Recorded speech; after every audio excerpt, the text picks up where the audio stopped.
The surgeon's whisper cut through the sterile air like a blade. "Don't irrigate. Not yet." Connor Hayes lay conscious on the operating table at OHSU Hospital, local anesthesia keeping him awake enough to see his own reflection in the surgical lamp above. At 76, he'd survived bridge collapses, a knife fight in the Army, and 46 years of marriage to a woman who could smell trouble before it arrived. But nothing prepared him for this moment. Something moved inside his neck, seeking light, seeking air. Duster. Catherine Brennan's forceps hovered over the wound, her steady hands betraying none of the tension in her voice. Behind her, monitors beeped their mechanical rhythm, while Connor's heart hammered its own frantic percussion. "There," she breathed.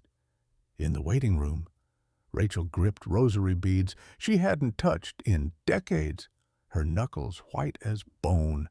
It started 3 weeks ago. Blood on a bathroom sink? A dismissed warning, one careless stroke of a razor. Leave a like and share your thoughts in the comments along with the city you're watching from now. Let's continue with the story. The house on Laurelhurst Drive had witnessed 46 years of their lives. Built in 1960, the same year Connor Hayes married Rachel Morrison. It stood modest and proud, with its original pink bathroom tiles and squeaky medicine cabinet that announced every midnight trip like a sentry on duty. Connor had always been a creature of ritual. 6 o'clock each morning, his feet would hit the cold hardwood floor with military precision, a habit from his brief Army service that never quite left him. The bathroom mirror had reflected the same face for decades, watching silver slowly replace brown in his hair, watching the lines deepen around eyes that rarely revealed what lay behind them. On the shelf above the toilet sat a metal box. Rust crept along its corners like slow-growing moss, and no label marked its contents. Connor's eyes passed over it every morning, had done so for 33 years. But his hands never reached for it. Some doors, once closed, developed their own gravity, their own reasons for staying shut. The straight razor lay in its leather case on the counter. Black handle worn smooth by thousands of morning rituals. Connor had used the same one for over 3 decades, its weight familiar in his palm, its edge requiring the occasional stropping he sometimes forgot. The handle bore a hairline crack near the bolster, so fine he'd never noticed it catching the fluorescent light.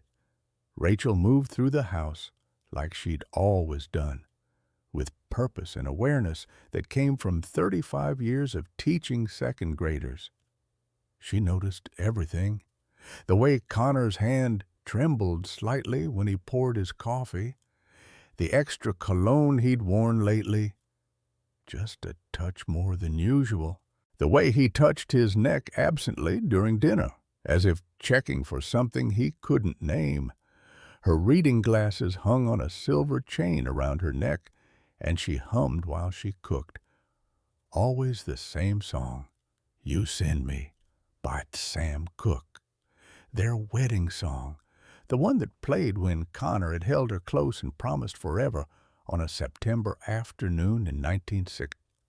Their daughter, Claire, lived 3 hours north in Seattle now, 42 and recently divorced, a pediatrician with tired eyes and a tight bun that pulled her hair back with the same severity she now applied to keeping people at arm's length. She texted her mother weekly, called her father monthly, conversations that skated across the surface like stones that never quite sank deep enough to touch bottom. The distance between father and daughter had grown so gradually that neither could pinpoint when exactly the gap became a chasm. Connor told himself she was busy. Claire told herself he didn't care. Both were wrong. but neither knew how to bridge the silence that had calcified between them like old bone. October 28th arrived like any other Monday, unremarkable in its ordinariness. Connor woke at 6, as always, his internal clock more reliable than any alarm. The bathroom light buzzed slightly when he flicked the switch. That electrical hum he'd been meaning to fix for months, now adding its voice to the morning symphony. Steam still clung to the mirror from his shower, and he wiped it clear with his palm. KSAM played it soft jazz from the radio on the counter, Miles Davis whispering through worn speakers. Connor pulled the straight razor from its leather case, feeling its familiar weight settle into his hand like an old friend returning home. The blade needed stropping. He could see the dull edge even in the harsh bathroom light, but his phone rang from the bedroom. Some telemarketer who'd found his number despite every registry he'd signed. The distraction lasted only seconds, but seconds were enough. Connor turned his head mid-stroke. The blade caught the soft skin beneath his left jawline, and he felt the sharp sting before he saw the blood. The thin red line appeared instantly. The warmth spread across his neck as blood began to drip into the white porcelain sink below. "Damn it," he muttered, a rare curse that showed his frustration more than the pain. He pressed cheap single-ply toilet paper against the cut, the kind Rachel insisted on buying because it lasted longer. The blood soaked through immediately. Connor looked at the razor in his hand, really looked at it for the first time in months. The hairline crack in the black resin handle seemed wider than he remembered, spreading like a fault line through bedrock. Had that always been there? He couldn't recall. He didn't call for Rachel. Pride, that ancient masculine stubbornness, kept his voice silent as he dabbed at the wound until the bleeding finally slowed. In the kitchen, Rachel hummed while scrambling eggs, her voice carrying "You Send Me" through the house like it had for 46 years. The coffee percolator bubbled on the stove, filling the air with its rich aroma.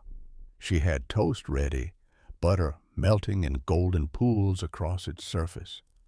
Connor entered, wearing too much aftershave.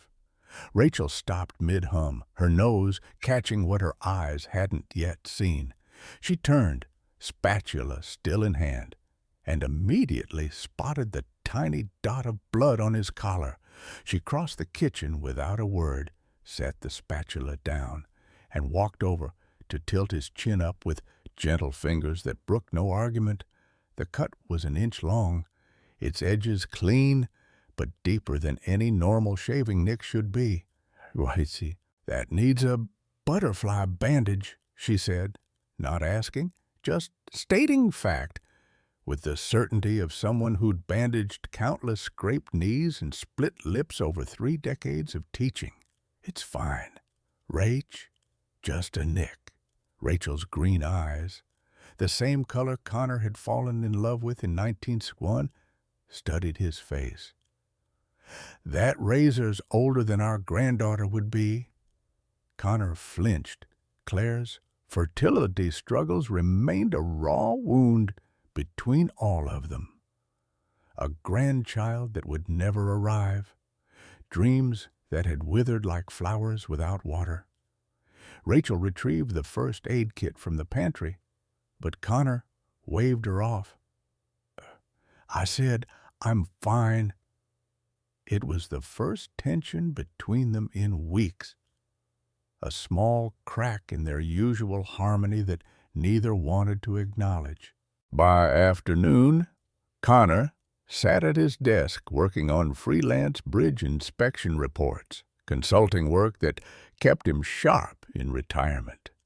His fingers touched his neck absently. The skin felt warm, slightly puffy. He ignored it and kept working. Dinner that evening was Rachel's meatloaf with mashed potatoes, comfort food she'd perfected over decades. Connor was quieter than usual, pushing food around his plate. "How's your neck?"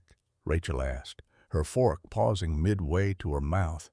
"What about it?" She set the fork down with deliberate care. "Don't play dumb with me. Connor Hayes." "It's fine."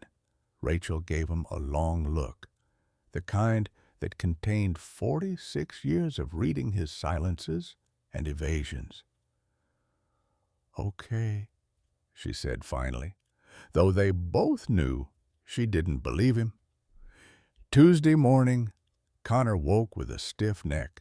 The mirror showed redness spreading around the cut, roughly the size of a quarter now. He shaved the other side of his face carefully, avoiding the wound entirely. Rachel watched from the doorway.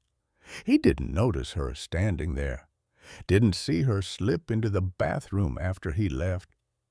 She examined his razor, finding the blade dull with an irregular edge in the sink drain, caught in the chrome fixture. She discovered a tiny fragment of blue plastic. She collected it carefully in a tissue and tucked it into her pocket. That evening, Rachel asked Connor to sit under the kitchen light. "Rachel," he started, annoyance creeping into his voice. "Humor me." She pulled a blue ballpoint pen from the drawer and drew a careful circle around the redness, which had grown to the size of a silver dollar. "What are you still teaching? Second grade?" Connor's tone held condescension. He immediately regretted. Rachel ignored the barb. "Check it tomorrow. If it's past this line, we're going to the doctor." "Yes, ma'am," he said, patronizing. "Don't, ma'am." The hurt in her voice made him look up, but she'd already turned away. Wednesday morning. Connor woke drenched in sweat. The swelling had crossed Rachel's blue line, now the size of a lemon half. Hot to the touch, painful. He stared at his reflection, and for the first time, fear flickered behind his eyes. Connor came downstairs, trying to mask the pain, trying to act as though Wednesday morning was no different from any other. Rachel stood at the stove pouring coffee, but when she set his cup down, it hit the counter, harder than necessary. The sound rang through the kitchen like a gunshot. She glanced at his neck, said nothing, just poured her own coffee with the hands that trembled almost imperceptibly. "Rach," Connor began, "get your jacket. I don't need—" "Connor Franklin Hayes."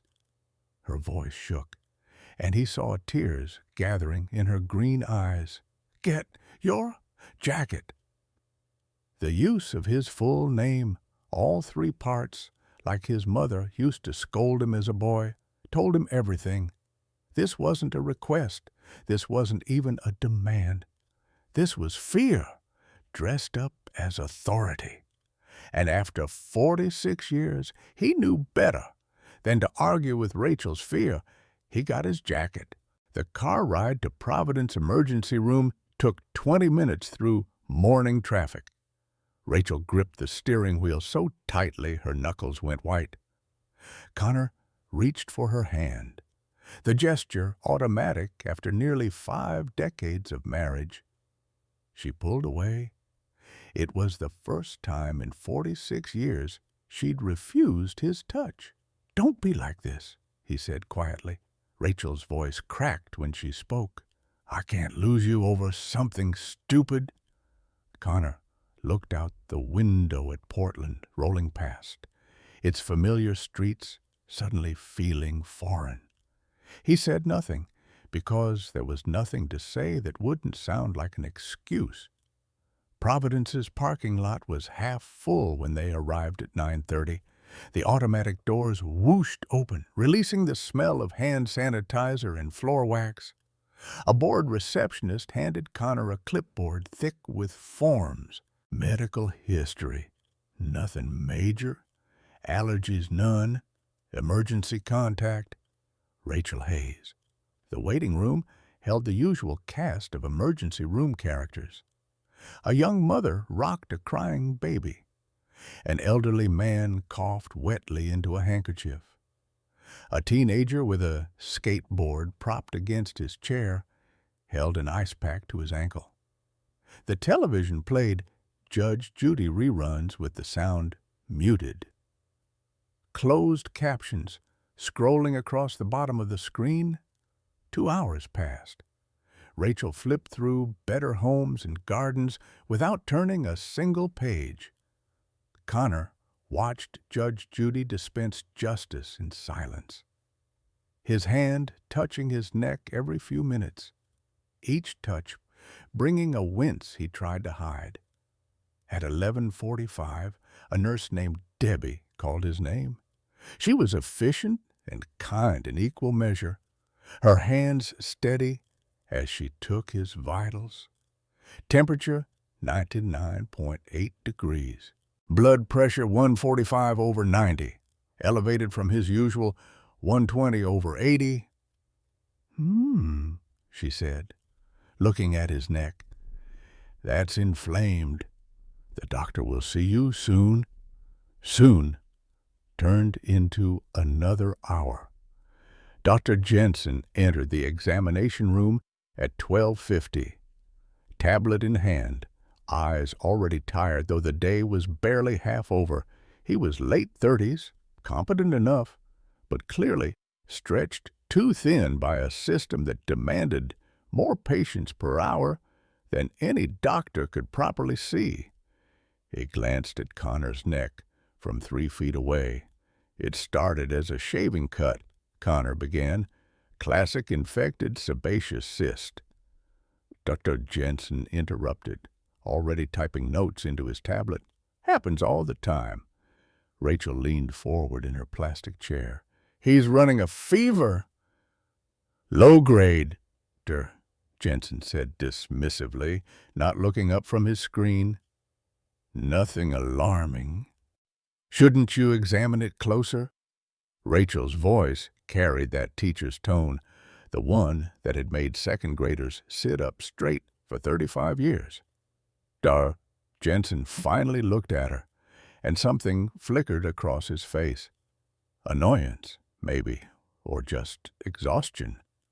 Ma'am, I've seen hundreds of these. Antibiotics will clear it up. He never touched the wound, never ordered an ultrasound, never took a culture swab, just prescribed cephalexin, 500 milligrams twice daily for 7 days, and moved toward the door. Rachel gave Connor a look that said everything. I don't trust this. Connor gave her one back that said, he's a doctor. He knows what he's doing. In the parking lot. Connor felt vindicated. See, nothing serious. Rachel stopped walking. When she turned to face him, her expression was flat, emotionless in the way that meant she was holding back everything she wanted to say. He didn't even touch it. Connor. He's a doctor. He knows what he's doing. So do I. Rachel's voice was steel wrapped in silk. And something's wrong. Then what do you want me to do? Take the pills. If it's not better in 3 days, we're going somewhere else. Thursday brought no improvement. Connor took his first antibiotic dose and spent the morning queasy from side effects. The wound looked no better, and a darker purple center had appeared like a bruise blooming beneath the skin.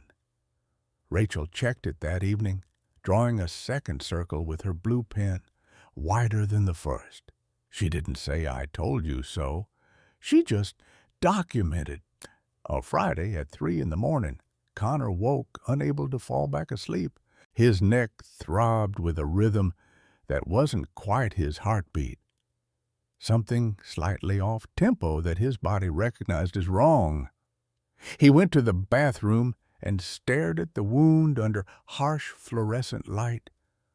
A tiny black dot sat in the center, like a punctum. When he touched the skin around it, he felt something underneath. Movement, not his pulse. Something else. Connor jerked his hand away, his breathing suddenly rapid, his heart hammering. He gripped the sink edge and stared at his reflection, seeing fear stare back at him from his own eyes. He didn't tell Rachel. Pride and fear made strange bedfellows, but they shared his silence that morning. Friday afternoon, Rachel noticed him touching his neck constantly, an unconscious gesture he couldn't seem to stop. She didn't ask. She simply walked over and tilted his chin into the light. The dark center had grown. The surrounding skin was tight and shiny, stretched like a balloon filled too full. "What does that feel like?" she asked, her voice carefully neutral. Connor hesitated, like something's under there. "Moving?" "No," he said too quickly. "Just pressure." Rachel knew he was lying. 46 years of marriage had taught her to read the spaces between his words, the hesitations that revealed more than any confession. Saturday morning. Connor woke soaked in sweat for the second time that week. Rachel checked his temperature with the forehead thermometer she'd bought during flu season years ago. 101.2 degrees. The wound was the size of a small plum now, with red streaks radiating outward like roads on a map leading away from ground zero. When Connor tried to stand, dizziness hit him like a wave. Rachel caught him before he fell. "We're going! Now!" "Not at Providence." Rachel was already dialing her phone. "No, OHSU, Oregon Health and Science University, top tier, better odds." While Connor dressed, Rachel made a call she'd been putting off. The phone rang 4 times. Claire almost didn't answer when she saw Mom on the caller ID. "Hi, Mom, I'm in the middle of... Your father's sick."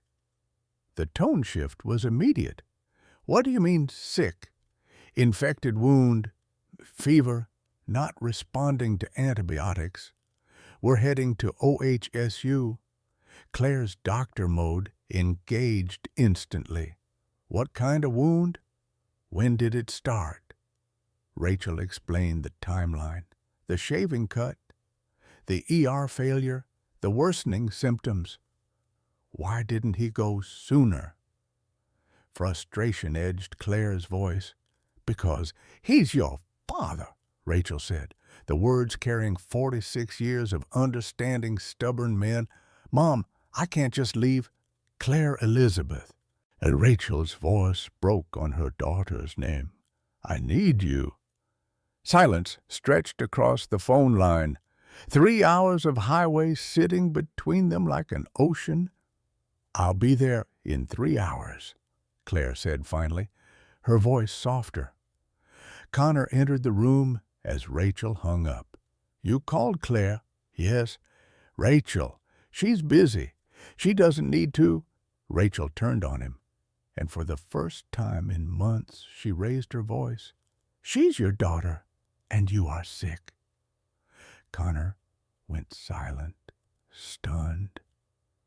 Rachel's voice dropped to barely above a whisper. "I can't do this alone." "You're not alone," Connor said, guilt washing over him. Rachel smiled, but it was sad and small and didn't reach her eyes. "Then stop acting like you are." OHSU sat on the hillside overlooking Portland. its modern buildings connected by the aerial tram that gleamed in the Saturday morning sun. The emergency room was busier than Providence, but more efficient. A well-oiled machine that processed suffering with competence and care. Registration took minutes instead of hours. Connor was triaged immediately, his fever and the angry swelling on his neck marking him as urgent rather than routine. They were led to a curtained bay in the emergency department, where Connor sat on the paper-covered examination table while Rachel took the single plastic chair. Dr.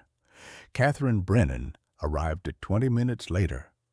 She was 52, with blonde hair going gray at the temples, pulled back in a low ponytail that spoke of practicality over vanity. 25 years in infectious disease had given her a calm demeanor that inspired confidence without arrogance. When she looked at Connor, she really looked, making eye contact in a way that made him feel seen rather than processed. She washed her hands thoroughly at the sink, the soap and water ritual taking a full 30 seconds. Then she put on gloves and approached Connor, tilting his chin gently upward with fingers that were firm but kind. For a full minute, Brennan studied the wound in silence, not glancing, studying. Connor could see her eyes tracking the inflammation, the dark center, the radiating streaks. She was reading his neck like a text, finding meaning in the pathologist. "But, Hayes," she said finally, "have you been camping recently? Any outdoor activities?" Connor blinked, surprised by the question. 2 weeks ago, Cascade Mountains, near Detroit Lake." Dr.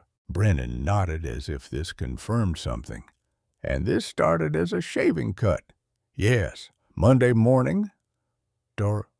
Brennan turned to Rachel. "You drew these circles to track progression." Rachel said, "Smart. That's exactly what we do." The approval in Dr. Brennan's voice made Rachel sit up a little straighter. Here, finally, was a doctor who listened. Brennan ordered a bedside ultrasound. A portable machine was wheeled in, its screen dark until the technician powered it on. Gel was applied to Connor's neck, cold enough to make him flinch. And then the probe began its slow journey across his skin. Rachel moved closer, taking Connor's hand. This time, he held on tight. Brennan's eyes never left the screen. Black and white shapes rose and shifted as the probe glided over the swelling. Suddenly, she froze. Her finger tapped the screen to freeze the image, and she adjusted the zoom, bringing something into sharper focus. The dark mass on the screen had internal structure, segmentation that suggested organization rather than random inflammation. And as they watched, something within it moved, not the rhythmic pulse of blood vessels, but something else, something deliberate. Rachel gasped, her grip on Connor's hand tightening until her nails bit into his palm. "What is that?" Connor's voice came out smaller than he intended. Brennan lowered the probe carefully, her face professional, but grave. "There's a foreign body, and it appears to be alive." The words hung in the air like smoke, impossible to wave away. Claire arrived 40 minutes later, still wearing scrubs from her shift in Seattle, her hair escaping its bun in wisps that framed her pale face. She burst through the curtain breathless, her eyes immediately finding her father on the examination table. "What did I miss?" she asked, and Rachel heard the pediatrician in her daughter's voice, the professional distance she used as armor. Rachel started to answer, but Dr. Brennan stepped forward. "You're Dr. Hayes. Your mother mentioned you're a physician. Pediatrics, not infectious disease." Claire's tone was defensive, as if expecting judgment. "Understood," Dr. Brennan said, without a trace of condescension. "I'm bringing in Dr. Sullivan from ENT surgery for consultation." Claire moved to the window, her back to the room, and stared out at Portland stretching below. Rachel could see her daughter's shoulders rising and falling with each deliberate breath. "Claire," Rachel ventured. Claire turned, and tears streaked her face, cutting through the professional mask she'd worn since entering. "I should have made him go to the doctor sooner." "This isn't your fault," Connor said. "You should have gone sooner." Claire's voice rose, breaking on the last word. "You do this every time, ignore things until they're disasters." Connor sat stunned, unprepared for the force of her anger. "Not now," Rachel said gently. "Please." Claire left the room without another word. The CT scan with the contrast took 30 minutes. Connor was wheeled through corridors that smelled of antiseptic and floor polish, Rachel walking alongside the gurney while Claire trailed behind at a distance that felt like miles. The massive machine hummed and clicked as it captured cross-sections of Connor's neck, building a three-dimensional map of what lurked beneath his skin.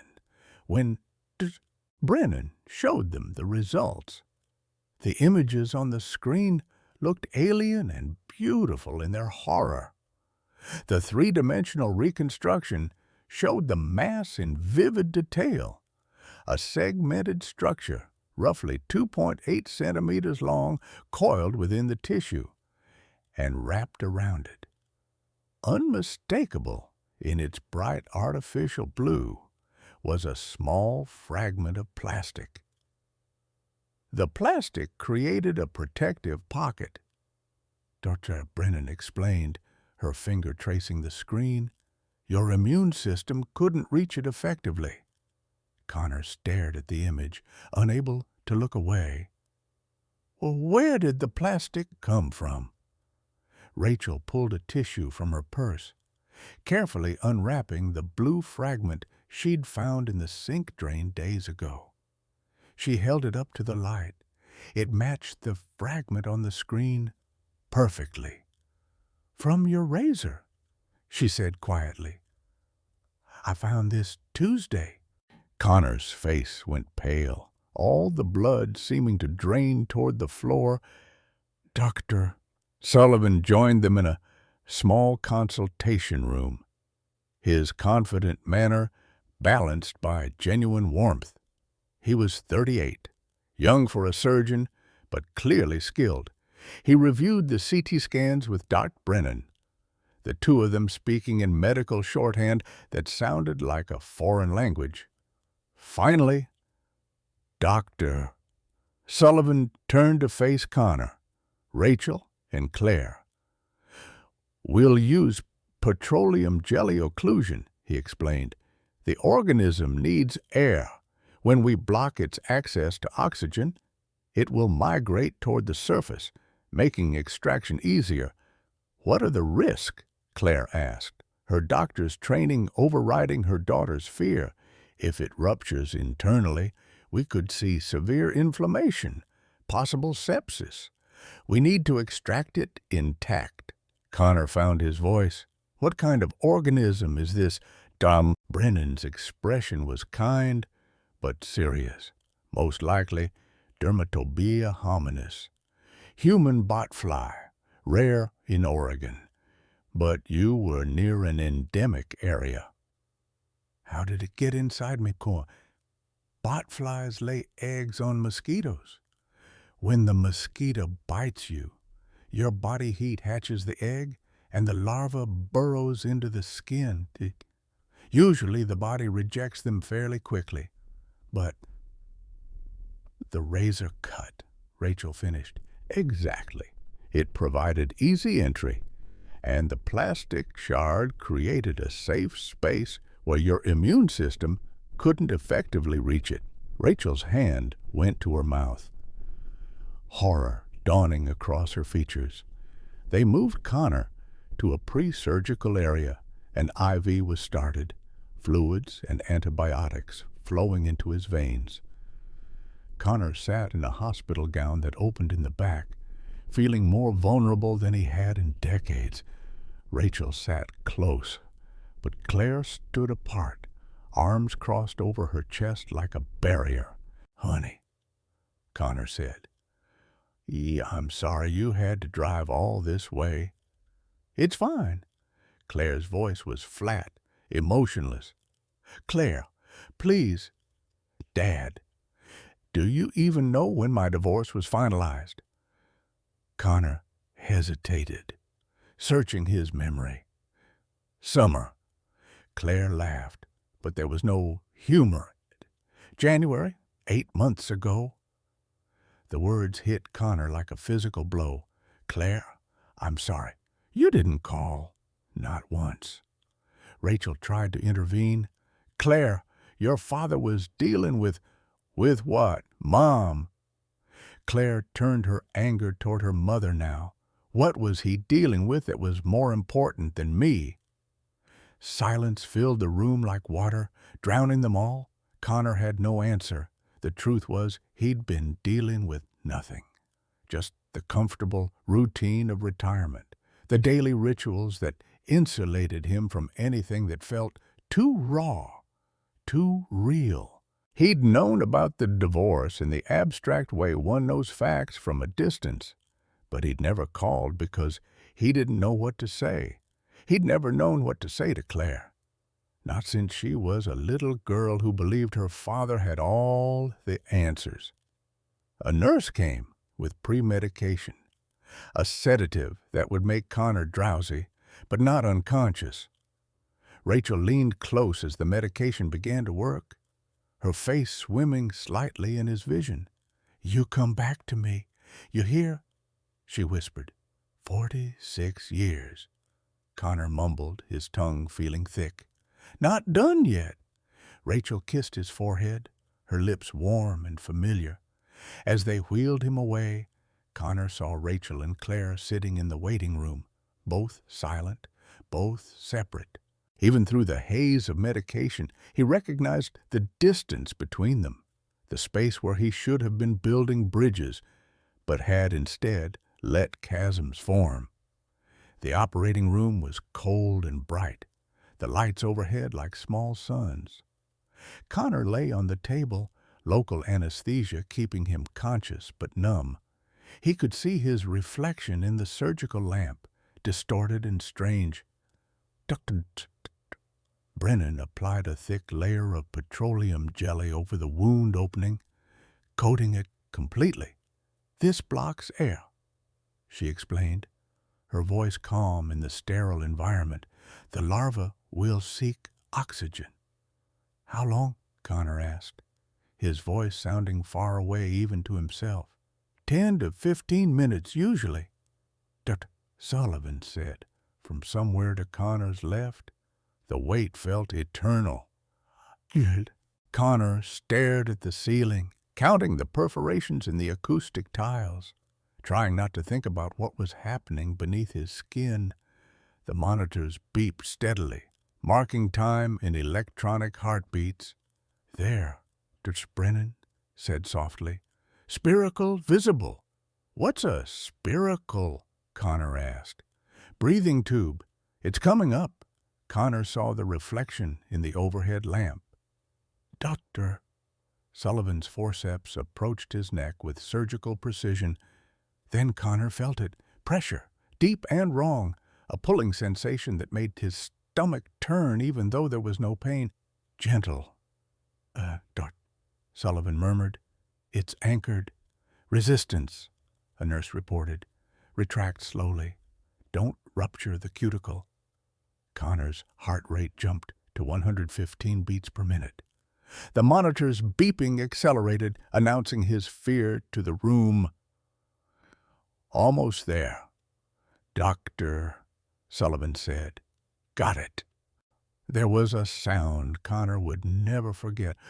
Wet, slick, the sound of something releasing from a tissue where it didn't belong. "Darn!"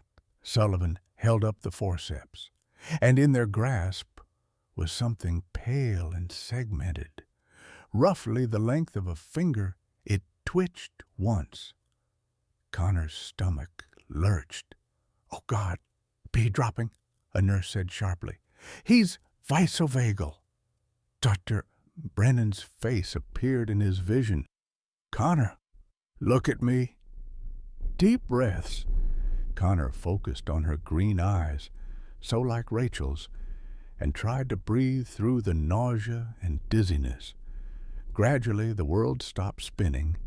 The larva was placed in a specimen jar with saline, labeled with Connor's name and the date. Brennan wasn't finished, though. Her forceps probed deeper into the wound, searching, checking for debris, she explained. The forceps encountered resistance, something solid. "Doctor." Brennan's expression tightened with concentration as she carefully extracted a small fragment, blue plastic. 5 millimeters by 2 millimeters, its edges jagged like broken glass. Blood and tissue clung to it. "This is from your razor?" she asked. Connor stared at the fragment in the forceps, seeing it magnified in his vision like something monstrous. "Yes, that's the handle piece." The wound was irrigated with sterile saline, a small drain placed to prevent fluid buildup, then closed with 6 careful sutures. Sullivan's hands moved with practiced efficiency, creating a cosmetic closure that would minimize scarring. "We'll keep you overnight for observation," Brennan said as they finished. Connor sat up slowly, still groggy but alert enough to see Dr. Brennan holding the specimen jar. Inside, the larva floated in clear liquid, pale and awful and undeniably real. "That was inside me." His voice was barely a whisper. "For approximately 10 to 12 days, based on size. The plastic kept it alive, created a micro-environment. Your body couldn't reject it effectively." A nurse went to get Rachel and Claire. They entered together, but separately, Rachel rushing to Connor's side while Claire hung back near the door. Rachel hugged him carefully, mindful of the fresh bandage. She was crying, her tears hot against his neck. "You scared me." "I'm okay, Rach. I'm okay." Brennan addressed Claire professionally. "Surgery went well. We removed the larva intact and a plastic foreign body. Any complications?" Claire asked, her clinical distance firmly in place. "Brief vasovagal response, but he's stable now. We'll monitor for secondary infection." Claire nodded, her face revealing nothing. Dr. Brennan handed the specimen jar to Rachel, who looked at it and turned pale. "That's what I smelled," she said softly. "Monday morning, something was off. I thought it was just blood, but I knew something was wrong." When Dr. Brennan offered the jar to Claire, the younger doctor took it and examined it clinically, her training allowing her to look at the larva without flinching. Then her eyes moved from the jar to her father, and for a moment the professional mask cracked. Connor saw realization dawn in her face. How close he'd come to serious complications. How close she'd come to losing him. Claire set the jar down carefully and walked to the window, her back to them all, her shoulders shaking with silent tears she couldn't let them see. The hospital room was private, a small mercy in the midst of crisis. Through the window, Portland's city lights glittered like shattered diamonds against the darkness. Connor lay in the adjustable bed, IV antibiotics running through his veins, the bandage on his neck a stark white against his skin. Rachel had claimed the recliner chair beside him and refused every suggestion that she go home. Claire slept fitfully on a cot the nurses had brought in, an awkward truce settling over the room like morning fog. At 2 a.m, Connor woke disoriented. The hospital sounds were foreign. Beeping monitors, footsteps in the hallway, a distant announcement over the intercom. He touched his neck carefully, feeling the bandage and the dull ache beneath it. Manageable pain, nothing like the throbbing terror of the past few days. He turned his head and saw Rachel asleep in the recliner, her mouth slightly open, vulnerable in a way she never allowed during waking hours. Then his eyes found Claire awake on the cot, illuminated by the blue glow of her phone screen. "Can't sleep," Connor whispered. Claire startled, then shook her head. "No, you'd thinking." "About what?" Connor was quiet for a long moment, choosing his words carefully. "How I've failed you." Claire looked up from her phone, surprise breaking through her careful composure. "Dad, I wasn't there when you needed me. When James left." The tears started then, hot and fast down Claire's cheeks. "No, you weren't." "I'm sorry." The silence stretched between them. 42 years of distance compressed into the space of a hospital room. At 2 a.m, Claire's voice was barely audible when she finally spoke. "Why, Dad, why do you shut everyone out?" Connor looked at Rachel, still sleeping, peaceful, despite the uncomfortable chair. "I don't know how to talk about things." "What things?" O'Connor's eyes moved to the window, to the lights of Portland spreading below like a constellation fallen to earth. "Things I've carried too long." Sunday morning arrived with Brennan's rounds. She checked Connor's wound with gentle efficiency, examining the sutures and the surrounding skin for signs of infection. "Healing well," she announced. "No signs of complications. But I want to do another ultrasound before discharge. Make sure there are no retained fragments." Connor felt ice settle in his stomach. Fragments, plural. The plastic you shaved with was brittle. "We want to be thorough." The portable ultrasound machine returned like an unwelcome guest. Rachel and Claire stood on either side of the bed as the technician applied gel and began scanning. Connor watched Dr. Brennan's face, reading the terrain of her expressions for signs of trouble. She paused on the right side of his neck, the side opposite where they'd operated. Her fingers adjusted the probe, and she zoomed in on something on the screen. Connor couldn't interpret the black and white images, but he didn't need to. Brennan's careful tone told him everything. "There's a second fragment." Rachel's hand flew to her mouth. "What?" "Small, approximately 3 millimeters, very close to your carotid artery." Claire's medical training engaged instantly, overriding her daughter's fear. "How close?" 5 millimeters. The number hung in the air like a death sentence. 5 millimeters. The thickness of a pencil. The distance between life and catastrophic stroke. Sullivan was called in for consultation. He pulled up the imaging on a larger screen, his fingers swiping through cross-sections of Connor's neck like pages in a book. When he finally turned to face them, his expression was grave. "This is complicated," he said carefully. "Can you remove it?" Connor asked, though part of him was afraid of the answer. "Technically, yes, but the risks are substantial." Dr. Sullivan listed them methodically, each one a hammer blow. Carotid artery puncture meant stroke or death.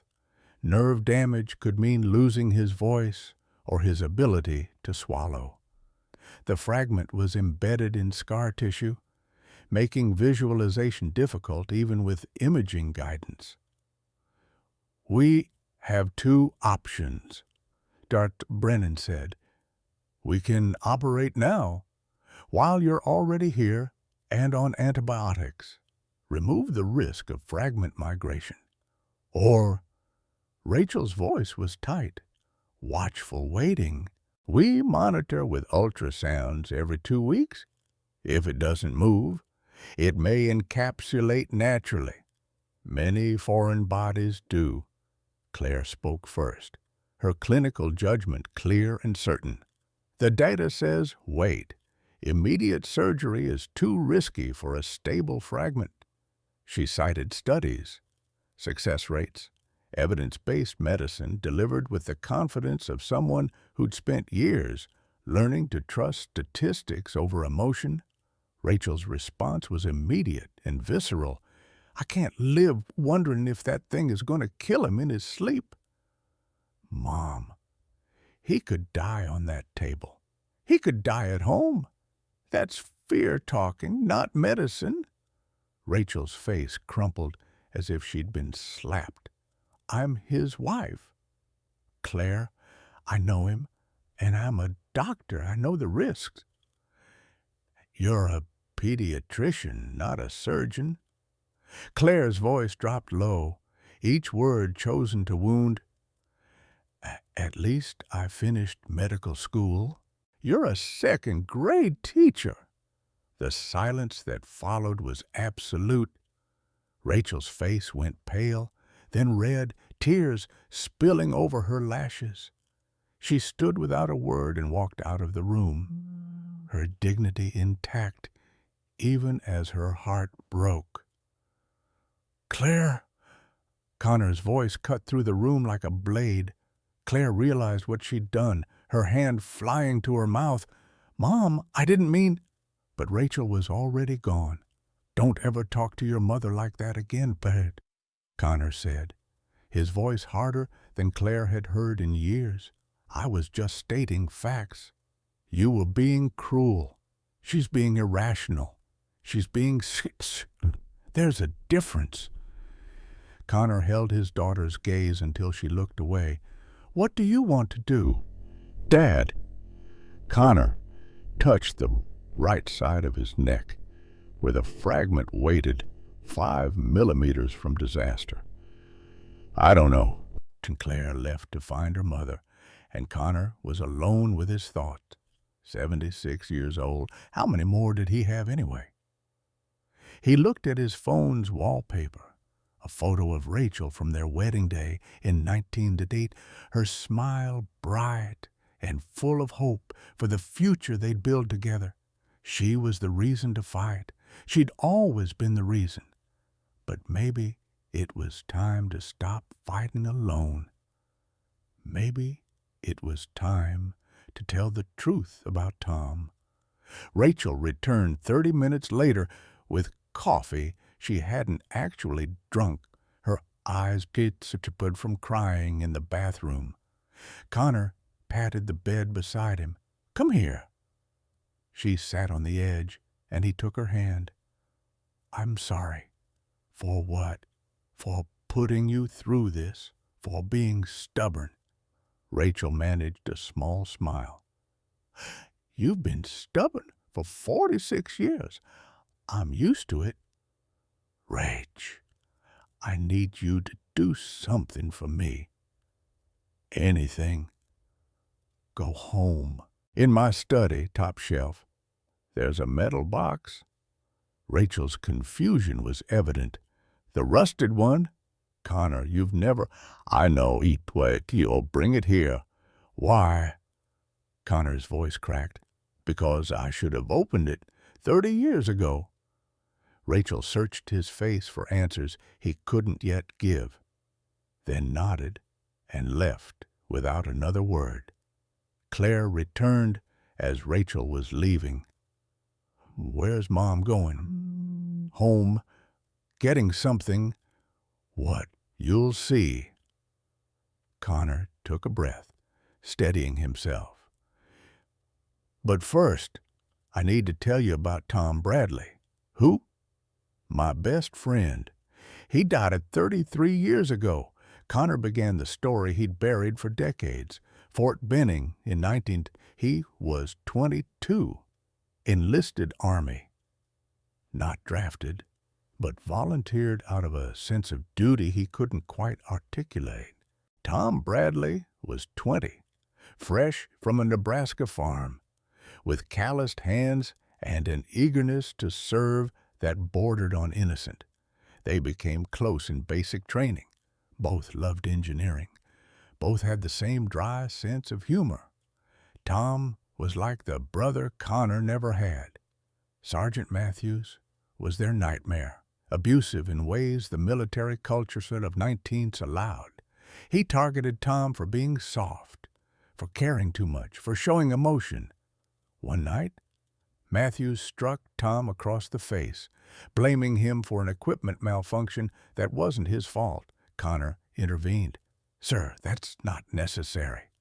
Matthews turned his rage on Connor. You want to take his place? The fight wasn't official. It would be covered up later, erased from records, as if it never happened. Matthews pulled a utility blade, not a combat knife, and slashed Connor's neck. The scar Claire had always wondered about but never asked about.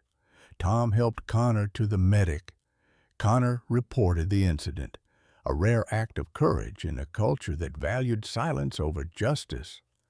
Matthews was court-martialed and discharged.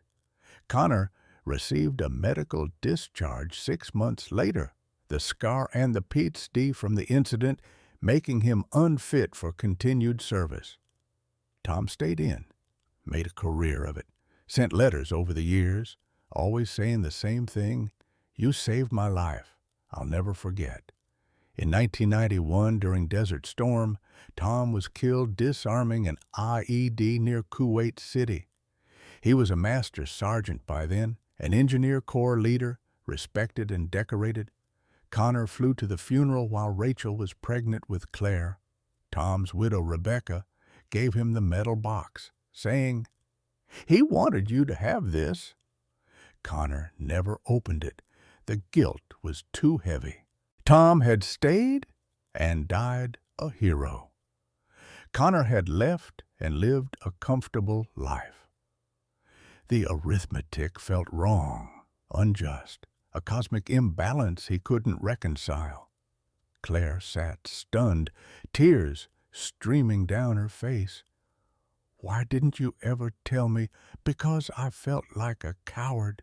You stood up to abuse. That's not cowardice.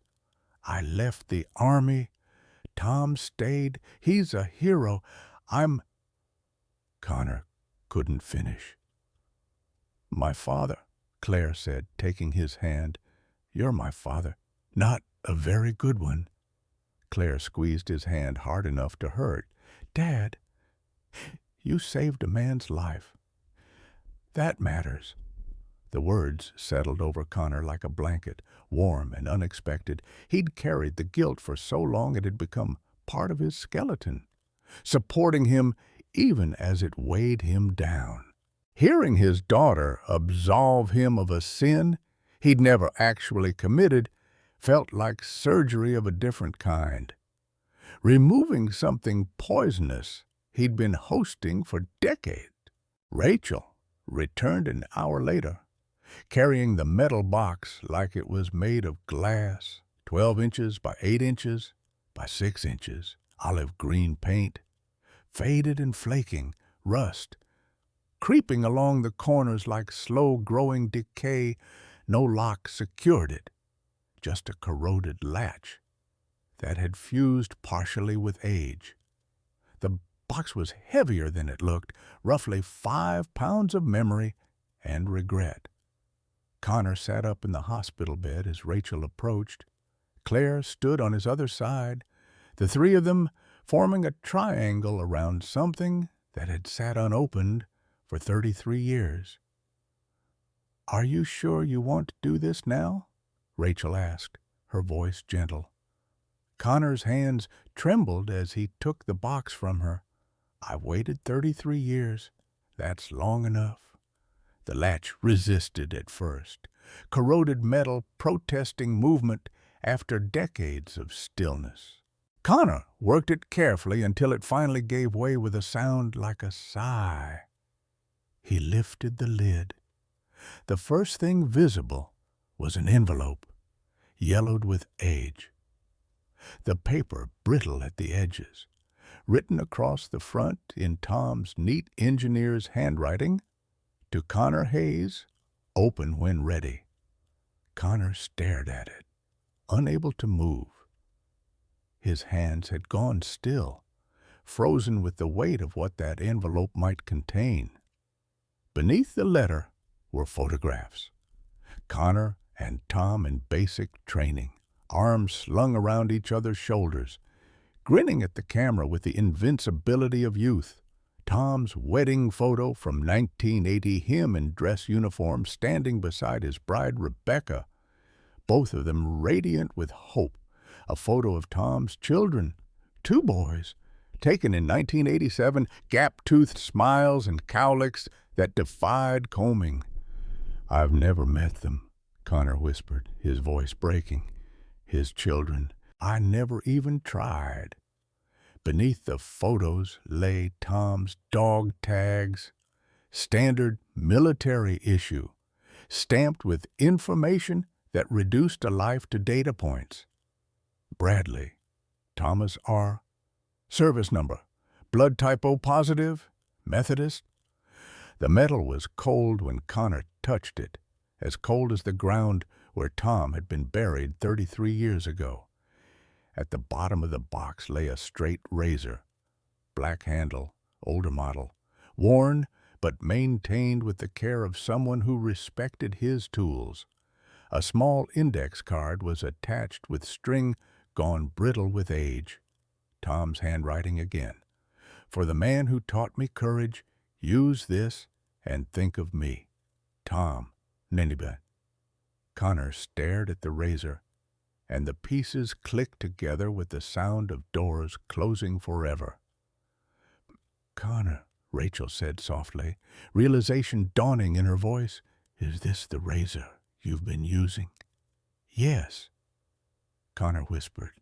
The tragic irony settled over the room like fallout. Connor's confession came in fragments. Pieces of truth he'd been holding separate now forced together into a terrible whole. "I started at using it in 1992. After the funeral, every morning, I'd shave with Tom's razor. It felt like keeping him alive somehow. 30 years. I never replaced it, never thought he couldn't finish." The words dissolved into tears he'd been holding back for 3 decades. Rachel's hand covered his, her touch gentle. She wasn't angry. She was sad in a way that went deeper than anger ever could. The plastic fragment, it's from this razor." Connor nodded, unable to speak. "So Tom's gift almost killed you.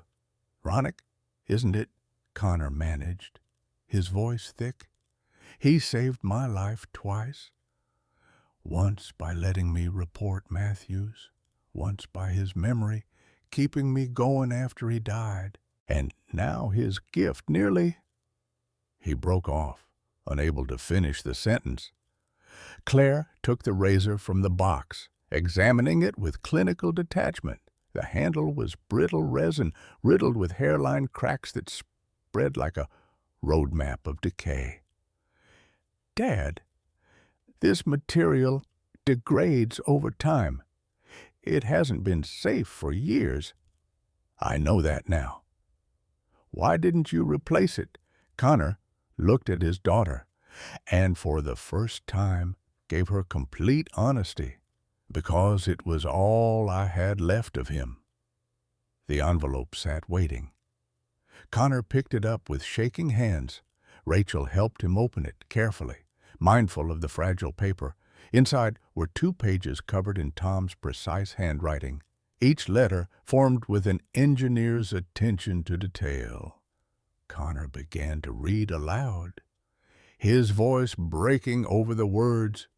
Tom thanked him for saving him from Matthews. He explained how that night had changed everything, teaching him what real courage looked like. Not fearlessness, but doing what was right, despite being afraid. Tom's entire military career had been built on the foundation of that lesson. Tom wrote about his family, about his sons, and then words that made Connor's breath catch. I named my oldest boy Connor after you. He doesn't know the full story yet, but he will. You gave me the life I got to live, every moment with Rebecca, every laugh with my boys, every sunrise I got to see. All of it came from your courage that night. The final paragraph broke Connor completely. If you're reading this, I'm gone, but you're still here.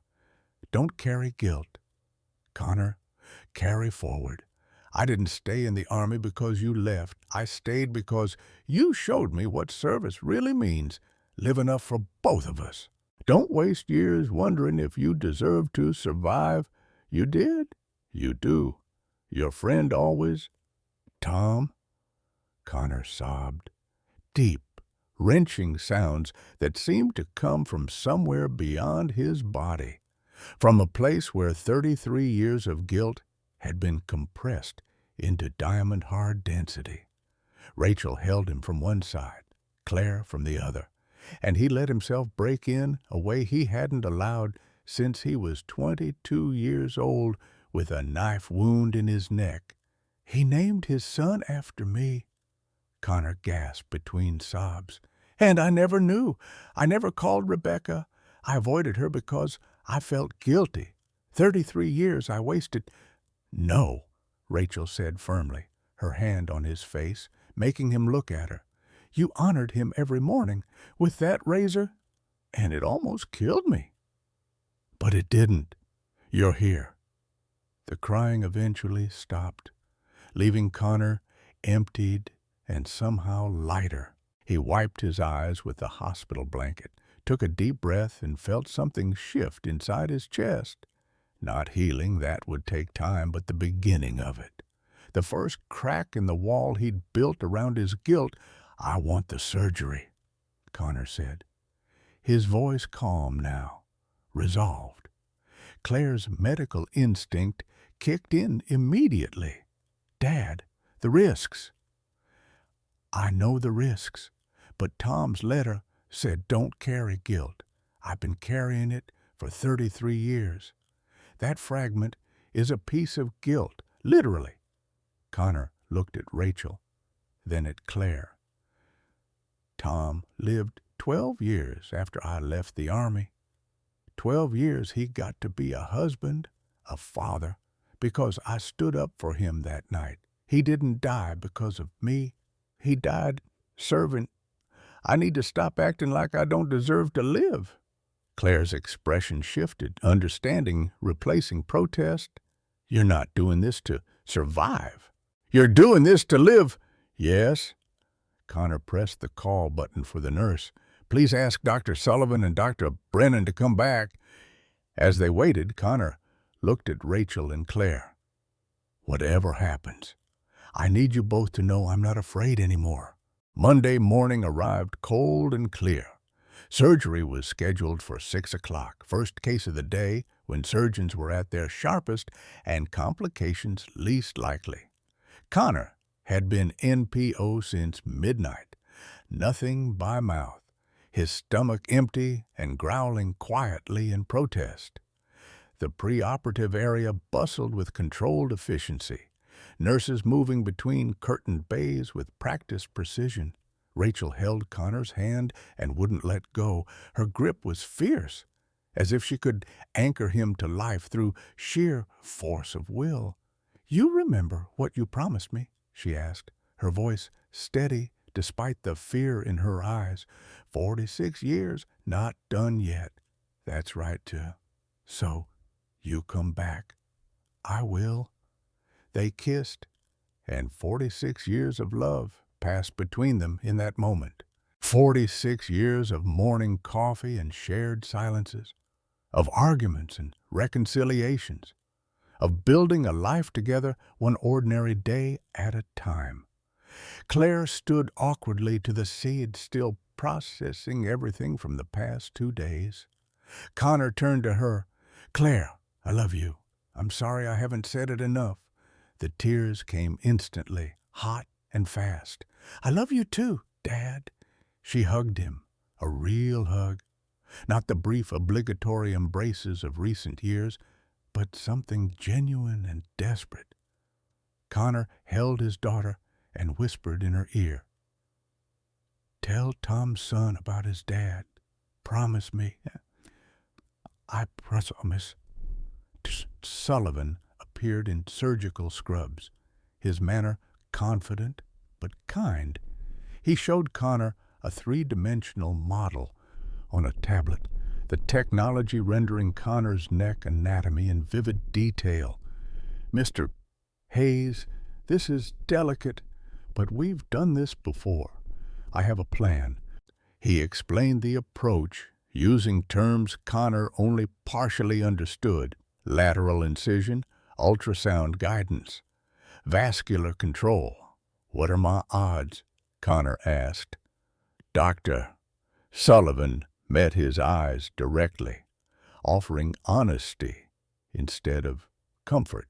95% success rate in experienced hands, 5% risk of serious complications. "I'll take those odds." They wheeled Connor away, and the last thing he saw was Rachel and Claire standing together in the doorway, backlit by fluorescent lights, watching him disappear down the corridor. The operating room was cold enough to raise goosebumps on Connor's arms. General anesthesia this time. The surgery was too risky for him to be awake. Sullivan's team assembled around him like a well-rehearsed orchestra preparing for a complex symphony. Dr. Brennan was there for infectious disease consultation. Dr. Park, the anesthesiologist, began the careful work of putting Connor under. A surgical nurse named Jenny, 20 years of experience evident in her calm efficiency, prepared instruments on a sterile tray. The last thing Connor saw before the anesthesia took him was the overhead light, bright as a sun. And then nothing. In the surgical waiting room, Rachel and Claire sat in uncomfortable chairs and watched the board that tracked surgeries in progress. Connor Hayes. It read, ENT surgery, status in progress. They didn't speak. There was nothing left to say. Rachel held her rosary beads, her lips moving in silent prayer to a God she wasn't entirely sure she believed in, but was willing to beg anyway. Claire scrolled through her phone without seeing anything. Her medical knowledge a curse now as she mentally cataloged everything that could go wrong. In the operating room, Dr. Sullivan made a 3-centimeter incision on the right side of Connor's neck. Careful dissection through tissue layers, each one peeled back with precision. The ultrasound probe guided him, its real-time imaging showing the fragment's location relative to the carotid artery. 5 millimeters, the width of a pencil, the distance between success and catastrophe. 35 minutes into the procedure, Dr. Sullivan located the fragment. It was embedded in scar tissue, just as the imaging had shown. He began the delicate extraction with micro-forceps, applying pressure so light it was barely there. The fragment shifted. Blood appeared, more than expected, dark and Suction! Dart Sullivan said, his voice still calm but with an edge that made everyone in the room sharpen their focus. I need visualization. Jenny suctioned immediately, clearing the field. The fragment nicked the artery. Sullivan said, small tear. Dr. Park's voice came from behind the anesthesia curtain. BP dropping, 110/70, 100/65. Can you repair it? Dr. Brennan asked. Working on it. In the waiting room, the board changed. Connor Hayes. It read, status complication. Rachel gasped, her hand flying to her mouth. Claire grabbed her mother's arm, her own face pale as paper. It just means they're handling something, Claire said, her voice shaking despite the clinical words. It doesn't mean don't. Rachel cut her off. Don't tell me it's fine when you don't know. They sat in silence, staring at the board, willing it to change. In the operating room, Dr. Sullivan applied a vascular clip to the arterial tear. The bleeding slowed, then stopped. He held his breath, waiting, watching, BP stabilizing. Dr. Park announced 105/68. Dr. Sullivan extracted the fragment carefully, holding it up to the light. A tiny piece of blue plastic, jagged and sharp. That had lived 5 millimeters from Connor's carotid artery for days. He placed it in a specimen cup. Checking for additional bleeding, he said, his voice steady again. 2 minutes passed in silence, the longest 2 minutes of his career, or so it felt. Clear. Let's close. 2 hours after Connor was wheeled away, Dr. Sullivan emerged in the surgical waiting area, still in his scrubs, his surgical cap removed to reveal hair pressed flat with sweat. Rachel stood immediately, her face a mask of terror and hope. Is he? He's stable. Surgery successful. Rachel collapsed back into the chair, relief washing over her like a wave. She covered her face with her hands and wept. Complications, Claire asked, her clinical training taking over. Brief arterial bleed, controlled, fragment removed intact, no signs of stroke or nerve damage so far, but we'll monitor closely. Connor woke 2 hours later in the recovery room, groggy and disoriented. The first word out of his mouth was, Rach, I'm here. She was at his bedside instantly, her hand in his. Did they get it? Rachel held up a specimen cup inside. A small blue fragment floated in saline. They got it. Connor stared at it. This tiny piece of plastic that had nearly killed him, this final remnant of Tom's gift, turned weapon. It's finally over. While Connor had been sleeping, Claire had been researching. She'd found Tom Bradley's son on social media. Connor Bradley, 42 years old, living in Lincoln, Nebraska. He worked as a civil engineer, following in his father's footsteps, following in Connor Hayes's footsteps without ever knowing him. Claire showed Connor the screen, a photo of Connor Bradley with his own family, and in the background, a framed photo of Tom in uniform. He looks like Tom, Connor said, his voice thick with emotion. Claire scrolled to a post from last Veterans Day. My father was named after the man who saved his life. I'm proud to carry that name.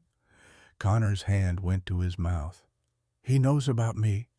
Rebecca must have told him. The weight of 33 years of avoidance pressed down on Connor's chest. Tom's widow had told their son about him, had kept the story alive while Connor had hidden from it, while Connor had felt too guilty to even make contact.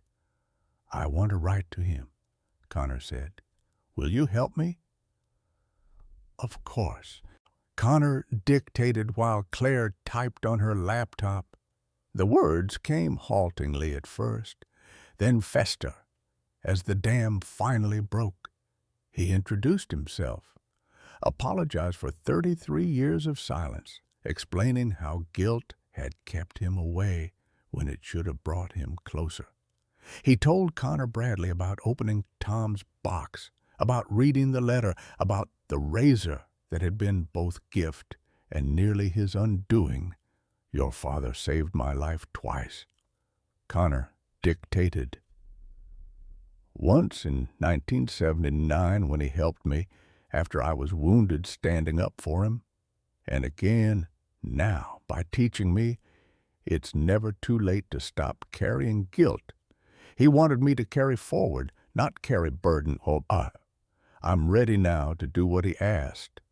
Connor invited Tom's son to meet, to let him share stories about Tom when he was young, before war and service and sacrifice. He closed the email with words that felt like stepping into sunlight after years in shadow. "Your father said carry forward. I'm ready now." "Send it," Connor told Claire, "before I lose my nerve." Claire clicked send, and the email disappeared into the electronic ether, crossing the distance between Portland and Nebraska in seconds, bridging a gap that had yawned open for 33 years. Connor exhaled, feeling something lift from his chest that had been sitting there so long he'd forgotten what breathing without it felt like. Rachel smiled through her tears. Tom would be proud. Connor squeezed her hand, believing it for the first time. Wednesday morning brought discharge papers and a cautious optimism that felt fragile as spun glass. Brennan removed the drain from Connor's neck with practiced efficiency, examined the surgical site with approving nods, and declared the wound healing beautifully. No signs of infection, no complications beyond the controlled bleed during surgery. She prescribed oral antibiotics for 10 more days and pain medication Connor insisted he wouldn't need, but Rachel made him accept anyway. Follow-up appointments were scheduled for 2 weeks, then 6 weeks, then 3 months. Dr. Sullivan stopped by with final instructions. No heavy lifting, no strenuous activity for 6 weeks. "Can I walk?" Connor asked. "Gentle walks, yes. Marathon training, no." Connor managed a smile. "Deal." Hospital policy required a wheelchair to the car despite Connor's protest. Claire pushed while Rachel walked alongside, carrying the specimen jars, both the larva and the plastic fragments, preserved like evidence of something that should have been impossible, but wasn't. Tom's metal box rode on Connor's lap, its weight familiar now, no longer frightening. A nurse named Jenny, who'd been in the operating room, saw them off. "Take care, Mr. Hayes. You're a fighter." "I had good people in my corner," Connor replied. The car ride home felt surreal. Claire drove, an unusual arrangement since Connor had always insisted on being behind the wheel. Rachel sat in the passenger seat, and Connor stretched out in back, watching Portland pass by the windows like a city he was seeing for the first time. The radio played softly, and by pure coincidence, or perhaps something more "you send me," drifted through the speakers. Rachel reached back without looking, and Connor took her hand. No words were needed. 46 years of marriage had taught them the language of silence. The first week home brought adjustments none of them had anticipated. Connor couldn't do everything he'd always done. Simple tasks suddenly complicated by healing tissue and doctor's orders. Rachel helped him dress for the first time in their 46 years together, her hands gentle with buttons and sleeves.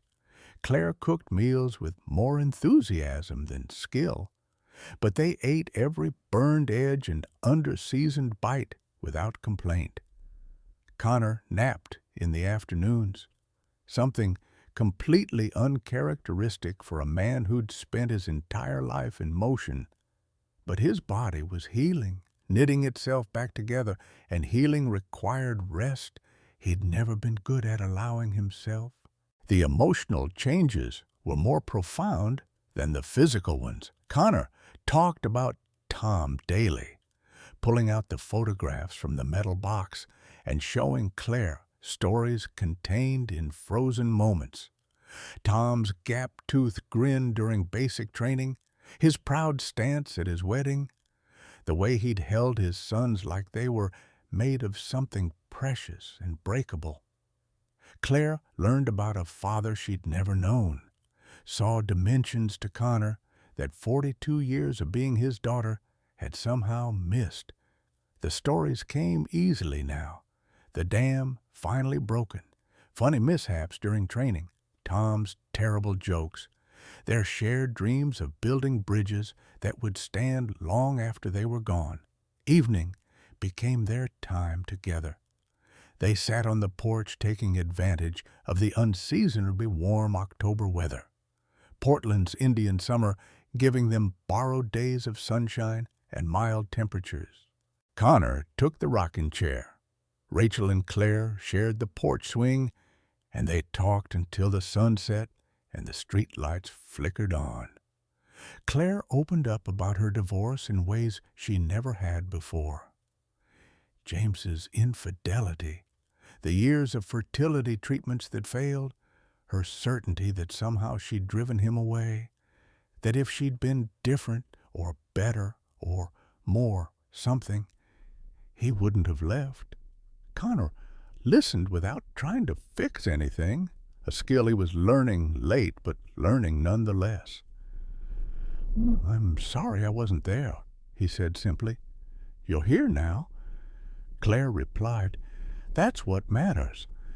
Rachel looked at both of them, her family, finally in the same room, finally talking, and felt something ease in her chest that had been tight for years. Thursday evening, Claire checked Connor's email on the laptop she'd set up for him. Among the spam and forwarded jokes from his retired engineer friends, there was a message that made her breath catch from Connor Bradley. Subject: "Thank you for reaching out." She read it aloud, her voice shaking slightly. Connor Bradley wrote that he was grateful for the letter, that his mother Rebecca had died 2 years ago of cancer, that one of her regrets had been not connecting Connor Hayes with his son sooner. Connor Bradley explained that he'd wanted to meet Connor Hayes his whole life, that his father's letters home had mentioned him often, always with respect and gratitude. He proposed a visit. He could come to Portland next month, or Connor Hayes could come to Nebraska, whichever was easier. Connor sat in his rocking chair with tears running down his face. "I'll go to him. It's long overdue." 6 weeks later, Thanksgiving arrived with the weight of tradition and the lightness of new beginnings. Rachel had extended the dining room table to seat 6, brought out her good china that only emerged for major holidays, and spent 2 days cooking a feast that filled the house with smells of turkey and stuffing and pumpkin pie. Connor Bradley and his family flew in from Nebraska the day before. When Connor Hayes opened the front door to greet them, he saw Tom's face looking back at him from across 33 years. Connor Bradley was tall with sandy hair, and his father's smile, that easy grin that made you want to trust him. "Mr. Hayes," Connor Bradley began. "Connor, please." They shook hands, but Connor Bradley pulled him into a hug, and for a long moment they stood in the doorway. Two men named Connor, connected by a third man named Tom, who died believing his sacrifice had meaning. "You look just like him," Connor Hayes whispered. "I've waited so long to meet you," Connor Bradley said through tears. The Thanksgiving table held more than food. It held Connor Bradley's wife, Lisa, a warm woman who taught high school English. It held their children, Tom Jr. at 12 and Emma at 9, both of them watching the adults with the patient confusion of children who don't yet understand how the past shapes the present. Claire sat at the other end, entertaining the children with stories from her pediatric practice, her natural ease with kids evident in every gesture. Connor Hayes sat at the head of the table with Rachel to his right, Connor Bradley to his left, and felt more complete than he had in 33 years. Before eating, Connor Hayes cleared his throat. He wasn't religious, wasn't comfortable with formal prayers, but gratitude demanded acknowledgement. "I'm not good at this," he began. "But I'm grateful for Rachel, who wouldn't let me ignore a shaving cut, for Claire, who came home when I needed her, for doctors who saved my life twice in 2 weeks, and for Tom Bradley, who taught me what courage really means." He paused, looking at Connor Bradley. "Tom, if you're watching, your son is remarkable. You'd be proud." "Amen," everyone said, even the children, and there wasn't a dry eye at the table. After dinner, Connor Hayes brought out Tom's razor. He'd had the handle repaired with epoxy, making it safe to keep as a keepsake, though he'd never use it again. He offered it to Connor Bradley. "This should stay in Tom's family." Connor Bradley hesitated. "But Dad gave it to you, and now I'm giving it to you with a warning, replace the blade." The laughter that followed was warm and genuine, the kind that heals. Connor Bradley accepted the razor with reverence, tears streaming down his face. "Thank you. This means everything." They talked late into the night. Connor Hayes sharing stories of Tom at 20, full of life and dreams. Connor Bradley shared his father's letters, passages that mentioned Connor Hayes with admiration and gratitude. Tom's words, preserved on paper, built a bridge across death itself. Spring arrived 6 months later with wildflowers and renewed hope. Connor and Rachel returned to Cascade Mountains, to Detroit Lake, where Connor had been bitten by the mosquito that started everything. Claire joined them, taking a rare weekend off from her new practice. She'd moved back to Portland, bought a house 10 minutes from her parents. Seattle had been for James. Portland was home. By the lake, Connor touched the scar on his neck. It had healed into a thin white line, barely visible, unless you knew to look for it.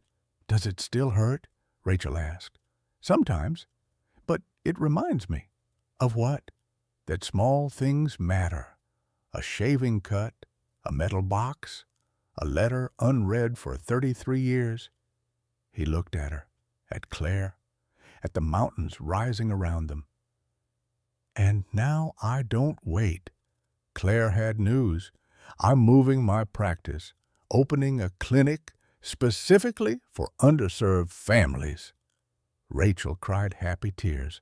Connor felt pride swell in his chest. On the shore, Connor skipped stones across the water like he used to do with Tom 45 years ago. Claire watched, fascinated by this glimpse of her father's youth.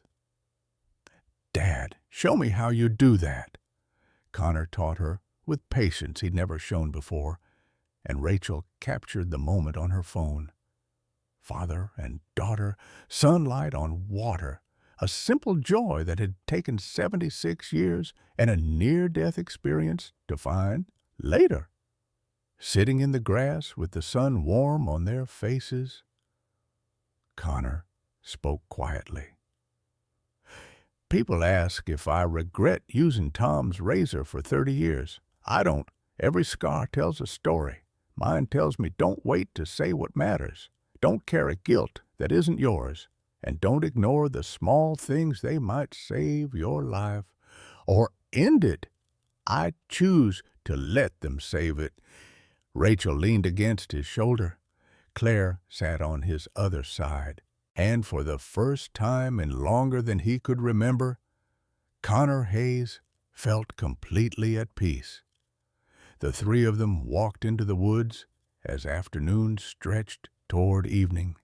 Sunlight filtered through Douglas firs and western red cedars, painting everything gold. From the car, still parked by the lake, "You Send Me" played softly on the radio.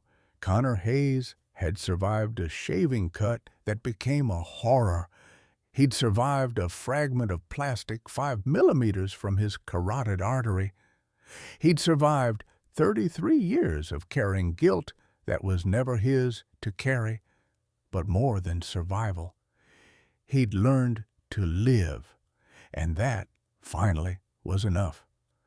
Sometimes the things we ignore become the things that save us, or nearly destroy us. Connor's story reminds us that small moments carry enormous weight. A shaving cut dismissed. A metal box left unopened for 33 years. Words unsaid to the people we love most. We all carry something, don't we?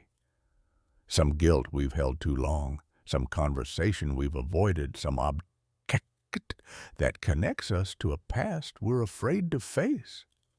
Connor spent 3 decades honoring his friend Tom with a morning ritual, never realizing that same ritual was slowly poisoning him. But when he finally opened that box and read Tom's letter, he discovered something profound. The guilt he'd been carrying was never his to carry at all. Tom hadn't wanted Connor to survive and suffer. He'd wanted Connor to live fully, to carry forward rather than carry burden. The real surgery wasn't removing the plastic fragment from Connor's neck. It was removing the weight from his heart. What small thing have you been living with too long? What box sits unopened in your life? What words are you waiting to say? Share your story in the comments below. Sometimes naming what we carry is the first step to setting it down.